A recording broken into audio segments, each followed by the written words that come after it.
పుంభావ సరస్వతి ఆయన అవతారమూర్తి అని నా అభిప్రాయం అండి. నా బాలమురళీకృష్ణ గారి మీద ఆ మహాత్ముని కంఠస్వరానికి, ఇతర గాయకుల కంఠస్వరాలకి, ఆయన విద్వత్తుకి ఇతరుల విద్వత్తుకి ఉండేటువంటి భేదము, ఈయన ఎందుకని ప్రత్యేకంగా సంగీత విద్వాంసుల అందరిలో కూడా 5-6 తరాల విద్వాంసుల అందరిలో కూడా ప్రత్యేకంగా సుస్పష్టంగా ఏకైక విద్వాంసునిగా కనిపిస్తున్నారు. వీటి గురించి మీరు తెలియజేయాలని కోరుతున్నాను. ముందుగా ఆయన్ని ఇలా మీ ముందు అందరి ముందు స్మరించుకోవటం నా పూర్వజన్మ భాగ్యం అని నేను అనుకుంటున్నాను. మామూలుగా తమిళ్లో ఒక మాట ఉంది, అంటే ఆయన్ని అభినందించగలిగే వయస్సో విద్వత్తో విషయమో అర్హతో లేనప్పుడు ఆయన పేరు మనకు తెలియడమో లేకపోతే ఆయన బతుకున్న కాలంలో మనము ఉన్నామనుకోవడమో మన పూర్వజన్మ భాగ్యం. ఈ మహనీయుడు, మహానుభావుడు, మహాకళాకారుడు వీటన్నిటికీ మించిన, వీటికి అతీతమైన ఇంకంటే అద్భుతమైన కళాకారుడు, మరి ఇంకేదో కొత్త పదం అనేదో కనుక్కోవాలి బాలమురళి గారి గురించి. ఇంకా సాంకేతికంగా మాట్లాడితే బ్యారిటోన్ అంటారు, BARITONE, అంటే అసలైన పురుషగాత్రం. మామూలుగా పురుషగాత్రం అనే విషయంలో మన వాళ్ళకి ఇంకా సరైన అవగాహన రాలేదు. అంతర్జాతీయ ప్రమాణాల ప్రకారం బ్యారిటోన్ అనేదే పురుషగాత్రం. కర్ణాటక సంగీతానికి సంబంధించి రూఢిగా కాకపోయినా దాదాపుగా మనకి బాగా పరిచయమైన, బాగా తెలిసిన బ్యారిటోన్ బాలమురళీకృష్ణ గారిది. అంతకుముందు విద్వత్ ఉన్నవాళ్ళు ఉన్నారు. ఇంకా గట్టిగా చెప్పుకోదలుచుకుంటే 1910 ప్రాంతంలో కర్ణాటక సంగీతానికి ఒక రకమైన స్తబ్దత వచ్చింది.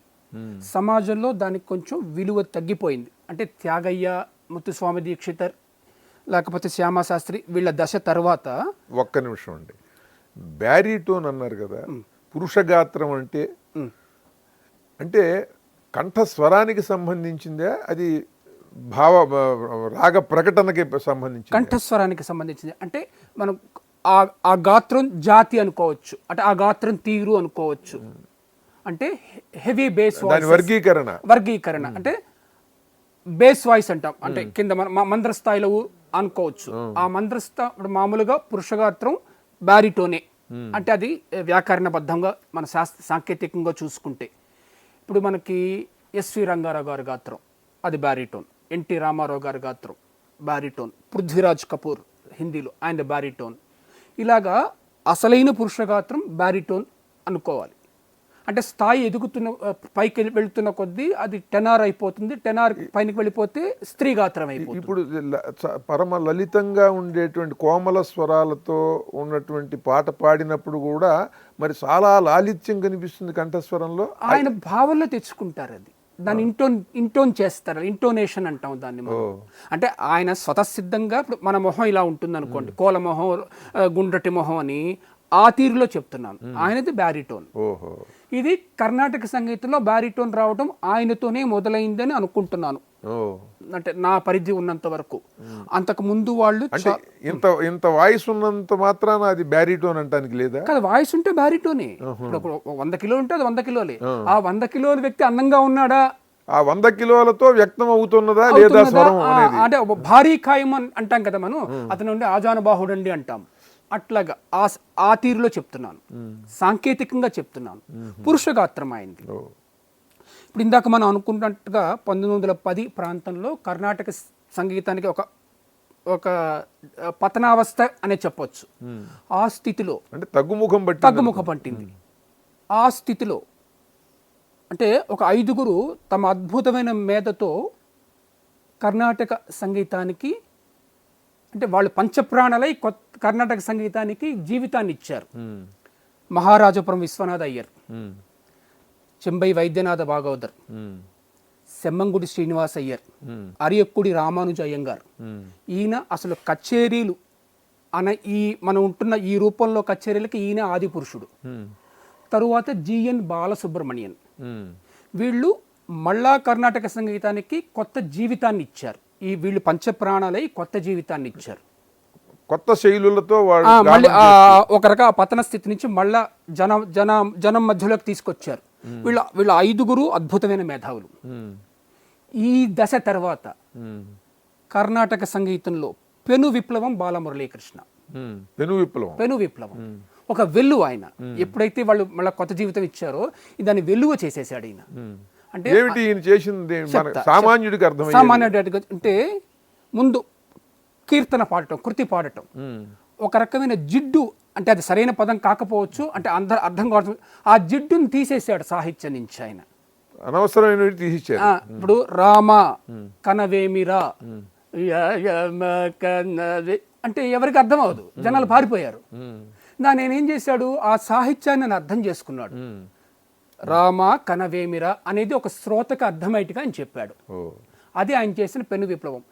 దీనికి మళ్ళా జిఎన్బి ఈయనకి ఆదర్శం. జిఎన్ బాలసుబ్రహ్మణ్యన్ మొదటగా ఆ ప్రయత్నం చేశాడు. ఇప్పుడు ఆనంద నటేసా అని ఆయన పాడడం మొదలెట్టాడు. ఇప్పుడు ఆనంద నటేసా అనేది మనకు అర్థమవుతోంది. అంత కొంతకాలం ముందు